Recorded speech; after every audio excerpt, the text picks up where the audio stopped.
Environment Matters Day 40 days to 90 days challenge.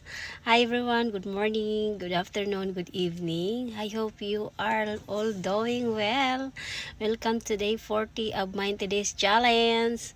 Hi, my name is Felisa, coming live from Darwin, Australia. I have two incredible sons. Today, I want to talk about something very important.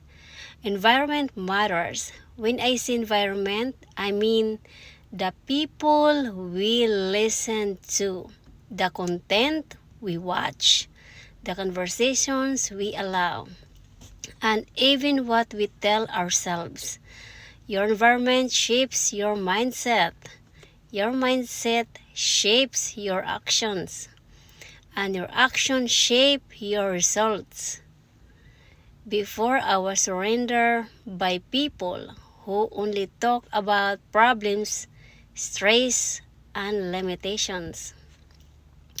I started to believe that life was only about working, paying bills, and surviving. But when I changed my environment, everything started to change. I began listening to the positive mentors.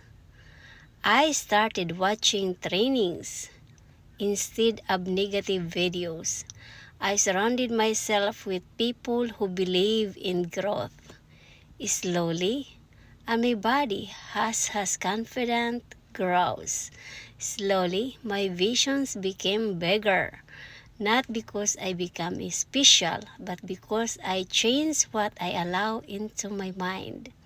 If you want to better life, if you want more confident, if you want more growth, you must protect your environment. Ask yourself who I'm learning from, what I'm watching every day. Do the people around me lift me up or pull me down? You don't need to cut off people off with anger, but you can choose to spend more time in places that help you grow. One reason I love digital business is because it gives me access to a positive environment, an environment where people support each other, an environment where growth is normal, an environment where ordinary people learn new skills. And when your environment changes, your future changes.